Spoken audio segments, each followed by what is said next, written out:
Praise the lord. దేవునికి స్తోత్రం.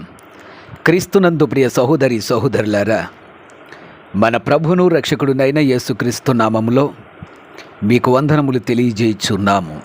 ఈ ఉదయకాలపు సమయమందు ప్రభువు మిమ్మను అత్యధికముగా దీవించి ఆశీర్వదించి నడిపించి బలపరచునుగాక. ఈ దినము యొక్క వాగ్దానము, తన మనస్సులో సందేహింపక తాను చెప్పినది జరుగునని నమ్మిన ఎడల వాడు చెప్పినది జరుగునని మీతో నిశ్చయముగా చెప్పుచున్నాను. మార్కు సువార్త 11వ అధ్యాయము 23వ వచనము. అంతేకాకుండా, అందుచేత ప్రార్థన చేయనప్పుడు మీరు అడుగుచున్న వాటినెల్లను పొందియున్నామని నమ్ముడి, అప్పుడు అవి మీకు కలుగునని మీతో నిశ్చయముగా చెప్పుచున్నాను. క్రీస్తునందు ప్రియ సహోదరి సహోదరులారా, ప్రభు అయినటువంటి యేసుక్రీస్తు తన శిష్యులతో ఈ మాటలను తెలియజేస్తూ ఉన్నాడు. ఎందుకంటే యేసు ప్రభు చేసిన అద్భుతములను, ఆశ్చర్య కార్యములను శిష్యులు చూసి ఆశ్చర్యపోవుచున్నారు. మరలా వాటిని దేవునికి జ్ఞాపకం చేస్తూ ఉన్నారు. ఆ కారణమును బట్టి ఆయన, నేనే కాదు, మీరు కూడా విశ్వాసముతో ఈ ఎత్తైన కొండను చూసి ఎత్తబడి సముద్రంలో పడుమని చెప్పి మీ మనసులో సందేహింపకుండా అడిగితే, అలాగూ నమ్మితే మీరు చెప్పింది కూడా జరుగుతుంది. కాబట్టి మీరు ప్రార్థన చేయనప్పుడు మీరు అడుగుచున్న వాటిని పొంది ఉన్నామని నమ్మండి, అప్పుడు మీకు అవి కలుగుతాయి అని దేవుని యొక్క వాక్యం తెలియజేస్తుంది. నమ్మిన ఎడల చెప్పినది జరుగును. క్రీస్తునందు ప్రియ సహోదరి సహోదరులారా, యేసు ప్రభు చేయుచున్న అద్భుత కార్యములను, ఆశ్చర్య కార్యములను నమ్మవలెను. బైబిల్ గ్రంథమందు వ్రాయబడిన ప్రతి మాట అది దేవుని నోటి నుంచి వచ్చినటువంటి మాట, సత్యవంతమైనటువంటి మాటలు. ఆయన అనేకమైన అద్భుతములు, ఆశ్చర్య కార్యములను చేసిన దేవునిగా ఉన్నాడు. మీరు ప్రార్థించుచున్నప్పుడు ఎవరి మీదనో ఆధారపడడం కాదు, ఎవరో వచ్చి మనకు ప్రార్థన చేస్తారు, ఎవరో సహాయం చేస్తారు అని ఆలోచించడం కాదు. ఆకాశమందున్న దేవుని వైపు మీ కన్నులెత్తి మీరు ప్రార్థన చేయవలెను.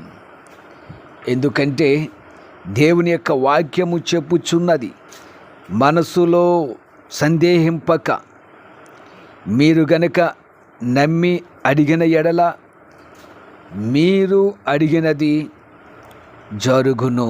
ప్రియ సహోదరి సహోదరులారా, ప్రార్థన చేస్తున్నారు, సందేహము లేకుండా ప్రార్థన చేయండి, నమ్మి ప్రార్థన చేయండి.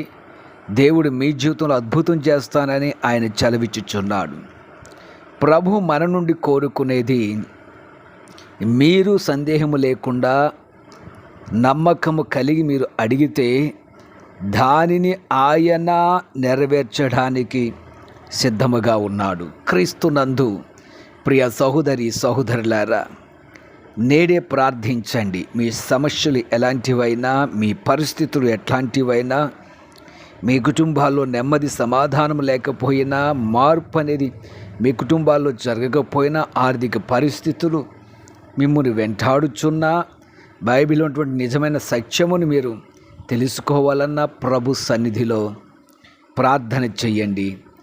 మీ మనసులో సందేహము లేకుండా నమ్మండి, నమ్మకంతో ప్రార్థన చేయండి. దేవుడు మీరు చెప్పినవి లేక మీరు ప్రార్థించినవి, మీరు అడిగినవి అన్నిటినీ నెరవేర్చడానికి సిద్ధముగా ఉన్నాడు. ప్రియ సహోదరి సహోదరులారా, ప్రార్థించండి సందేహం లేకుండా, ప్రార్థించండి నమ్మకముతో. అడగండి, ఆయన మీకు ఇస్తాడు. ఆయన ఇస్తాడని మీరు నమ్మిన ఎడల అవన్నీ కూడా మీకు అనుగ్రహింపబడతాయి. అంతేకాకుండా వాటి నెలను పొంది ఉన్నామని నమ్మండి. అడిగేటప్పుడు సందేహం లేకుండా వాటన్నిటిని పొందుచున్నామని విశ్వాసంతో కనుక మీరు ప్రార్థన చేసినట్లయితే దేవుడు మీ జీవితంలో గొప్ప కార్యములు చేయడానికి సిద్ధముగా ఉన్నాడు. ప్రియ సహోదరి సహోదరులారా, వాక్యంలో 1-2 సార్లు చదివి వాక్య ప్రకారం మీరే ప్రార్థన చేయండి. మీ జీవితంలో దేవుడు అద్భుతాలు చేస్తాడు, ఆశ్చర్యకార్యం చేస్తాడు. అట్టి ధన్యత దేవుడు మీకు అనుగ్రహించునుగాక. ఆమెన్. ప్రార్థన చేద్దాం. ప్రియ పరమ తండ్రి, జీవాధిపతి, నమ్మిన ఎడల చెప్పినది జరుగునని వాగ్దానం చేస్తున్నాము. అంతేకాకుండా మీరు ప్రార్థించేటప్పుడు అడుగుచున్న వాటిని పొంది ఉన్నామని నమ్మమంటున్నాం. అప్పుడు అవన్నీ కూడా మీకు అనుగ్రహింపబడతాయి అంటున్నారు. నీ బిడ్డల జీవితంలో అద్భుతములు ఇచ్చేయండి, ఆశ్చర్య కార్యములు ఇచ్చేయి. నీ బిడ్డలు ఏదైతే అడుగుచున్నారో వారు నమ్మకం, విశ్వాసముతో అడిగేటువంటి మనసును వారికి దయచేయి. అటు ఆత్మాభిషేకం నీ బిడ్డలకు దయచేయి. అటు ఆత్మతో ప్రార్థించి నీ గొప్ప కార్యమును పొందుకోగల శక్తిని, జ్ఞానమును నీ బిడ్డలకు అనుగ్రహించి మీరే బలపరిచి నడిపించమని యేసు నామమున ప్రార్థించుచున్నాము తండ్రి. ఆమేన్, ఆమేన్, ఆమేన్.